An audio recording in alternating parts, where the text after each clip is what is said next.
Dy ish-komandantë të lartë të ushtrisë amerikane thonë se mbrojtja ajrore e Europës nuk është e përgatitur që të përballet me shkallën e kërcënimit nga Rusia, ndërkaq kryeu i Task Force-s për mbrojtje ajrore dhe raketore në marinën amerikane i tha Radios Europa e Lirë se pengimi i sulmeve është gjithmonë si raporti mes Macës me Miun. Deklarata vi në kohën kur vendet europiane po nisin një program masiv riarmatimi i miratuar muajin e kaluar, ku mbrojtja ajrore është në krye të listës së prioriteteve. Shikoni çfarë ka ndodhur në qytetet e mëdha të Ukrainës. E njëjta gjë mund të ndodhë edhe në disa nga qytetet e mëdha të Europës, thot Filip Bridlov, ish-komandanti suprem i NATO-s në Europë. Nëse jeni ulur diku dhe mendoni se jeni në ndonjë mburoj magjike si në programe televizive, nuk është vendi i mirë për të qenë, shtoi ai. Bombardimet e përditshme të Rusisë ndaj Ukrainës kanë ilustruar më së miri rëndësinë e mbrojtjes ajrore.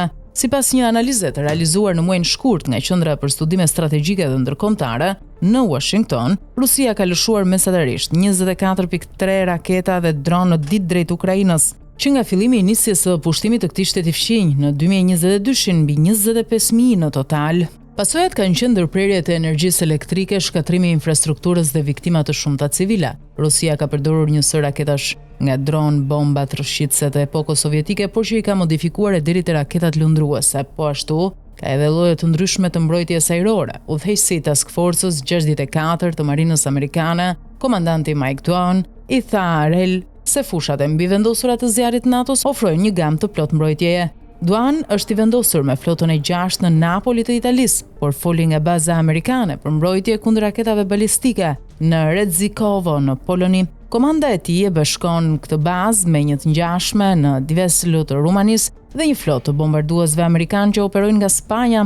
Ata përdorin një sistem të quajtur Aegis për të shënjestruar raketat balistike. Ne bëjmë këtë në atmosferën e sipërme mbi 100 km lartësi, të gjitha këto pengesa të raketave po ndodhin në hapësirë, thotë ai. Ky sistem u përdor me sukses 2 herë vitin e kaluar kundër raketave balistike me rrezet mes me veprimit të Iranit që kishin për shënjestër Izraelin. Ne përdorëm një aftësi, një zinxhir të ndërhyrjes, shumë të ngjashëm me atë që kemi këtu për një kërcënim që vjen drejt NATO-s, shton ai. Sistemi mbështetet në një rrjet sensorësh, por kjo sipas Bridlov është gjithashtu pika e tij e dobët. Për një kohë kishte ndjesi të reme se në rregull, kemi Deveslun, kemi Polonin. Kemi këto dy kapacitetet mrekullueshme amerikane, por ju dini ato filmat ku sheh qendra komanduese dhe çdo raket që hidhet rrëzohet, ato janë trillime, deklaron ai. Probabiliteti i goditjes fatale. Në një fushë të mbushur me zhargon teknik, Bridlov ju referua me shkurtesën në anglisht POC. Probabiliteti i goditjes fatale, ky varion nga 95% në zonat me densiteti të lartë sensorësh deri në vetëm 30% në zonat e tjera.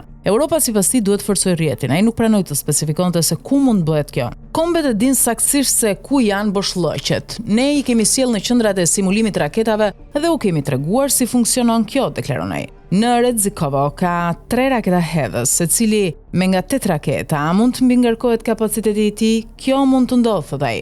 Këtu në Poloni kemi përgjigje të planifikuara paraprakisht për mbulim të prioritarizuar. Njësoj është edhe në Rumani, si edhe në sistemet tona në det. Gjithnjë është një situatë sikurse Macja me Miun.